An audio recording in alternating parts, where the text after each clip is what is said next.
निश्चित भाव में आउ जनकर परिचय नदेले आम पिलामानंक भितर एक अभूला गारटे हे रही कारण आम पिले जहाँ प्रतिदिन शुणुचंती प्रति सप्ताह क्लास चली एवं बुधवार जहाँकर उपस्थिति आज अल्प समय पर आम समस्ते उपलब्धि करवा निश्चित भाव जहाँ उपस्थिति अन्वेषण उत्सुकता मध्य उदिची अबाची प्राची प्रतीची कोण अनुकोण तथा कुरुक्षेत्र रे सैनी सज्जारे आउ महाभारतर समर शंखरे मुक्तिर संधान पाए पाठक सेभली जड़े व्यक्तित्व ओडिशार जड़े मूर्धन्य भाषाविद पूज्य नमस्य गुरुना गुरु प्रोफेसर नटवर शतपथी महोदय को अनुपस्थिति प्रणाम जनाऊँ आज आसर को एवं आज आसर को स्वागत करुच्ची सुदूर न्यू दिल्ली आम सहित अच्छा बिरंची नारायण सार जे कि प्रगति परिवार नाम रे एक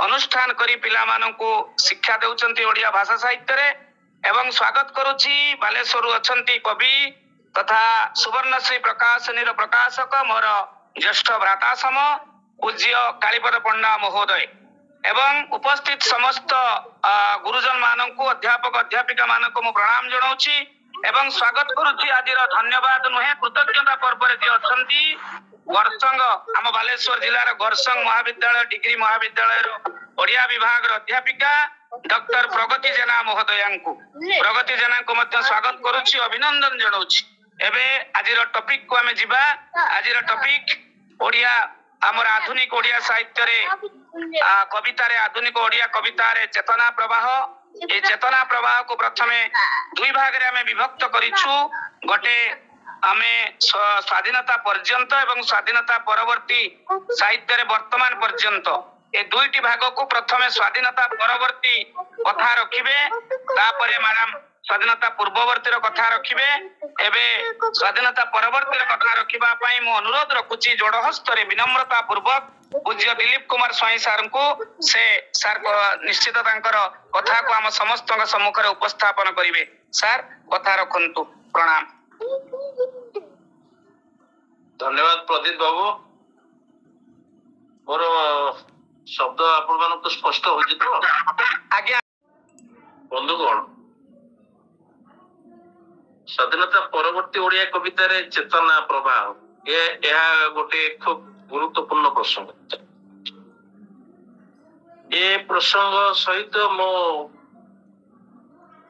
शेष 30 वर्ष धरी प्रत्यक्ष भाव में जड़ित यहीपरि गोटे आग्रह रू मु आधुनिक ओडिया कवितार छात्र थिली बाणी बिहार मोर स्वतंत्र पत्र था आधुनिक ओडिया कविता यह मोर निजस्व आग्रह रू एवं मोर पीएचडी एवं डिलीट गवेषणा मध्य आधुनिक ओडिया कविता रे मोर एजावत बाहर थिबा गोटे दिटी पुस्तक को छाड़ी देले समस्त एई क्षेत्र रे क्रियाशील अछंत एते सब कथा कहबार उद्देश्य होची मोर आधुनिक ओडिया कवितार मु जने विदग्ध पाठक समालोचक लेखक से अलग प्रसंग पाठक भाव में ओडिया कवितार अस्थि मजाक को चिन्हबारे मु त्रुटि करि नाही एवं ए चिन्हबाटा होची मोर निजस्वता मु सार्वजनीनतार कथा आदौ कहबी ना सृजनशील साहित्य को मु जो विचार देखबे आपण से विचार आदौ देखबेन सेही तो होची सृजनशील साहित्यर चमत्कारिता कविता जने लेखिबो गोटे कवि कविताटी लेखिला किंतु ताहा लक्ष लक्ष पाठक कथौ जीवो एवं ताहा लक्ष लक्ष भाव रे पाठक को आदर नब एटा सब तार बड़ आभिमुख्य एटा ही सृजनशीलतार सब गोटे बड़ दिग तेणु बंधुगण मोर जो अध्ययन अच्छी कविता उपर से अनुभव को प्रयोग कर आज आपण मानकु किसी कथा कहबी स्वाधीनता परवर्ती ओडिया कविता कहले आमे साधारणतः 1948 परवर्ती एवं 2025 पर्यंत गोटे प्रलंबित काव्यधारा को देख भारी गोटे लंबा समय ओडिया जाति पाई ओडिया ये 47 मसीह जन्म होता ଜଣେ ବ୍ୟକ୍ତି ସଦା ଚଞ୍ଚଳ ଏବଂ ଯୁବପଣରେ ଆମକୁ ବାନ୍ଧି ଆସିଛି। କବିତାର ଅପରାହ୍ନ ନାହିଁ, କବିତା କେବେ ବୁଢା ହୁଏ ନାହିଁ। ଏ ପ୍ରକାର କଥା ମୁଁ କହିବାର ଉଦ୍ଦେଶ୍ୟ ହଉଛି, ଯଦି ଆପଣ ଓଡିଆ କବିତାକୁ ଲକ୍ଷ୍ମୀକାନ୍ତ ସାର୍ ଟିକେ ଭିଡିଓ ଅଫ୍ କରିଦେଲେ ମତେ ଟିକେ ଆହୁରି ସହଜ ହୁଅନ୍ତା, କାରଣ ଭିଡିଓଟା ରୋଲ କରୁଛି ତ ମତେ ଟିକେ କଷ୍ଟ ହଉଛି।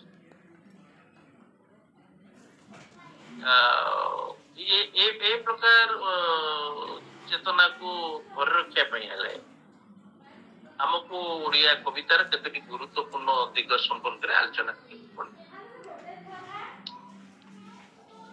1947 ମସିହା ପରେ ବହୁ ସମୟରେ ଆମର ବିଦ୍ୟାର୍ଥୀ ମାନେ ଅଛନ୍ତି, ସ୍ୱାଧୀନତା ପରବର୍ତ୍ତୀ ଆମେ ଗୋଟେ ସ୍ୱତନ୍ତ୍ର ଭାବରେ ତାକୁ ବିଚାର କରିବାକୁ ମନସ୍ଥ କରିସାରିଛେ ଏବଂ ବହୁତ ଆଗରୁ ମନସ୍ଥ କରିସାରିଛେ। ସ୍ୱାଧୀନତା ଆସିଲା ପରେ ଯୋଉ ରାଜନୈତିକ ସ୍ୱାଧୀନତାଟା ଆମେ ପାଇଲୁ, ଆମ ଶାସନ ବ୍ୟବସ୍ଥାରେ ଯେମିତି ଦ୍ରୁତ ପରିବର୍ତ୍ତନ ହେଲା, ସ୍ୱଦେଶୀ ଶାସନ ଆସିଲା, ଗଣତନ୍ତ୍ର ଆସିଲା, ପଞ୍ଚବାର୍ଷିକ ଯୋଜନା ଆସିଲା, ସାଧାରଣ ନିର୍ବାଚନ ଆସିଲା, ଦେଶ ନିର୍ମାଣ ପାଇଁ ଜନ ଭାଗିଦାରୀ ଆସିଲା, ଗରିବ କଲ୍ୟାଣ ଯୋଜନା ଗୁଡିକ ଆସିଲା, କୃଷିକି ଗୁରୁତ୍ୱ ଦିଆହେଲା, ପୁଣି ଶିଳ୍ପକୁ ଗୁରୁତ୍ୱ ଦିଆହେଲା ଦ୍ୱିତୀୟ ପଞ୍ଚବାର୍ଷିକ ଯୋଜନାରେ। ଏଇ ଯୋଉ ସବୁ ଘଟଣାକ୍ରମଟି ଆସିଲା, ଆମର ବୌଦ୍ଧିକ ମଣ୍ଡଳୀ ଭାବିଲେ ସାହିତ୍ୟରେ ମଧ୍ୟ ସ୍ୱାଧୀନତା ଆସିଲା। ପରାଧୀନ କାଳଖଣ୍ଡରେ ଯୋଉ ସାହିତ୍ୟ ସବୁ ଲେଖା ହଉଥିଲା, ଏ ମଧ୍ୟ ସବୁ ସ୍ୱାଧୀନ ହେଇଗଲା। ଇଏ ବଡ ଗୋଟେ ସ୍ପର୍ଶକାତର ଘଟଣା। ବିଦ୍ୟାର୍ଥୀ ମାନେ ପୁରା ଡାଳ ମୂଳ ଚୂଳକୁ ବୁଝିବାର ଆବଶ୍ୟକତା ଅଛି।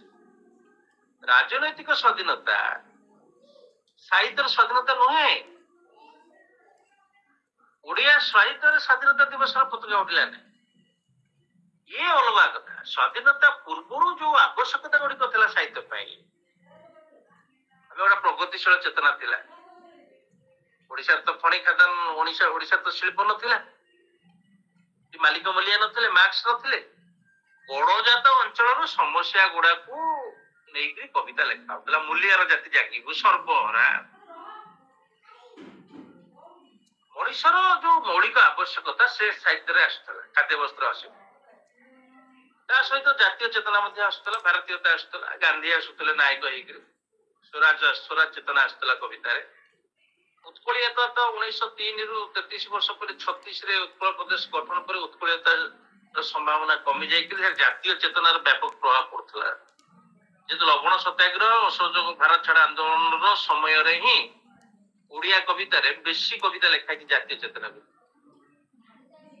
ଏବଂ ଆପଣ ଶବ୍ଦ ଚେତନା କହିପାରନ୍ତି, ପ୍ରଗତିଶୀଳ ଚେତନା କହିପାରନ୍ତି ଓଡିଆ ସାହିତ୍ୟର ଇତିହାସ ବହିକି ଧରିକିରି। କିନ୍ତୁ ସବୁଠୁ ଯୋଉ ଦିଟା ଗୁରୁତ୍ୱପୂର୍ଣ୍ଣ ଚେତନା ଥିଲା ସେ ସମୟରେ ଆଧୁନିକ ଚେତନା, ଗୋଟିଏ ହେଲା ଓଡିଆମୀ, ଓଡିଆ ଅସ୍ମିତା ବୋଲି ଯାହାକୁ କୁହନ୍ତି, ଯାହା ଉତ୍କଳ ସମ୍ମିଳନୀରୁ ଗୋଟେ ପର୍ଯ୍ୟାୟରେ ଆରମ୍ଭ ହେଇକିରି 33 ବର୍ଷ ପରେ ଉତ୍କଳ ସ୍ୱତନ୍ତ୍ର ଉତ୍କଳ ପ୍ରଦେଶ ଗଠନ ସହିତ ତା ଗୋଟେ ପୂର୍ଣ୍ଣତା ପାଇଲା। ତାର ଠାଏ ଠାଏ ସ୍ୱରୂପ ପୁଣି ପୋଲିସ ଦେଇକି ସେ ଚାଲିବ, ସେ ଗୋଟେ ଅଲଗା କଥା। ଏବଂ ଆଉ ଗୋଟେ ବଡ ଜିନିଷ, ଲବଣ ସତ୍ୟାଗ୍ରହ ପରେ 1930 ପରେ, ଗୋପବନ୍ଧୁଙ୍କ ମୃତ୍ୟୁ ପରେ 1928 ପରେ ଯୋଉଟା ଜାତୀୟ ଚେତନା, ଭାରତର ସ୍ୱାଧୀନତା ବୋଲି ଗୋଟେ ସ୍ୱରାଜ ଚେତନା ଚାଲିଲା। ଏଇ ଦିଟା ଜିନିଷ ଚାଲିଲା। 47 ବେଳକୁ ଦିଟା ବନ୍ଦ ହେଇଗଲା। ଏଇଟା ହେଇଛି କବିତାରେ। ଦେଶ ସ୍ୱାଧୀନତାର ଧୁନଟା ଓଡିଆ ସାହିତ୍ୟ ପାଇଁ କଣ ଆସିଲା ନା, ଓଡିଆ ସାହିତ୍ୟରେ ଆଉ ଦେଶ ପାଇଁ କବିତା ସାହିତ୍ୟ ଲେଖିବାର ଆବଶ୍ୟକତା ରହିଲା ନାହିଁ। ଦେଶ କଥା ବୁଝିବାକୁ ସରକାର ଆଇଲା। ଆମ ସରକାର ବ୍ରିଟିଶ ସରକାର ନୁହଁ, ବ୍ରିଟିଶ ସରକାର ଥିଲେ ତା ବିରୁଦ୍ଧରେ ଆମେ କବିତା ଲେଖୁଥିଲୁ। ଦେଶ କଥା ବୁଝିବା ପାଇଁ ଆମର ଦେଶୀୟ ସରକାର ଆସିଲେ। ଓଡିଶା କଥା ବୁଝିବାକୁ ମଧ୍ୟ ଓଡିଶାର ସରକାର ଆସିଲେ। ତେଣୁ ସରକାର ଆସିବା ଦ୍ୱାରା, ଗଣତନ୍ତ୍ର ଆସିବା ଦ୍ୱାରା ଯୋଉ ଓଡିଆ ଭାବନା ଆଉ ଜାତୀୟ ଭାବନା, ଏ ଦିଟା ଭାବନା ଚୁପ୍ ହେଇଗଲା କବିତାରେ। ଗୋଟେ ସ୍ପେସ ଖୋଲିଗଲା, ଗୋଟେ ନୂଆ ସ୍ପେସ। ତେଣୁ ଗୋଷ୍ଠୀ ଭାବନାକୁ ନେଇ ସାହିତ୍ୟ ଲେଖିବାର ସମୟ ସରିଗଲା।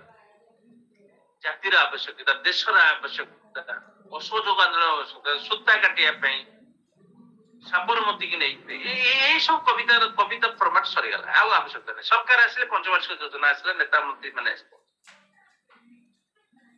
ପୁଣି ଆମେ ସ୍ୱାଧୀନତାର ସ୍ୱପ୍ନ ନେଇ କବିତା ଲେଖିବା, ଠିକ 5-6 ବର୍ଷ 10 ବର୍ଷ ପରେ ଆମେ ଏଇଭଳିଆ ସ୍ୱାଧୀନତା ଦେଖିଥିଲୁ, ସ୍ୱାଧୀନତା ଗୋଟେ ଧଳା ବାନ୍ଧୁ କବିତା ଆସିବ, ରବି ସିଂ ଆସିଯିବ, ରବୀନ୍ଦ୍ରନାଥ ରଥ ଆସିଯିବ, କବିତା ପୁଣି ବଦଳିବ।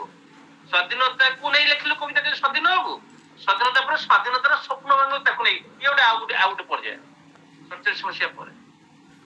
କିନ୍ତୁ ସବୁଠୁ ଗୁରୁତ୍ୱପୂର୍ଣ୍ଣ ପ୍ରସଙ୍ଗଟି ହଉ ଲେଖକ ମାନେ ଭାବିଲେ, ଯୋଉ ନୂଆ ଲେଖକ ମାନେ ଆସିଲେ ଯେ ଦେଶ ତ ସ୍ୱାଧୀନତା ହେଇଗଲା, ଓଡିଶା ତ ସ୍ୱତନ୍ତ୍ର ଭାବରେ ନଥିଲା, ଆମର ଆଉ କଣ ରହିଲା ଦେଶ ଜାତି ପାଇଁ? ଏଇ ଯୋଉ ସାମୟିକ ଦାୟିତ୍ୱଟି ଲେଖକର ରହିଲାନି, ବିଶେଷ କରି କବିର ରହିଲା। ଏମାନେ ସେମାନେ ଯେହେତୁ ଉଚ୍ଚ ଶିକ୍ଷିତ ସବୁ ଥିଲେ, ପାଶ୍ଚାତ୍ୟରେ କଣ କଣ ଘଟଣାକ୍ରମ ଘଟୁଛି ତାକୁ ଅନୁକରଣ କରିବା ଆରମ୍ଭ କଲେ ଏବଂ ପାଶ୍ଚାତ୍ୟ ଆଧୁନିକତାର ଗୋଟେ ନୂଆ ରୂପ ଓଡିଆ କବିତାକୁ ପ୍ରବେଶ କଲେ।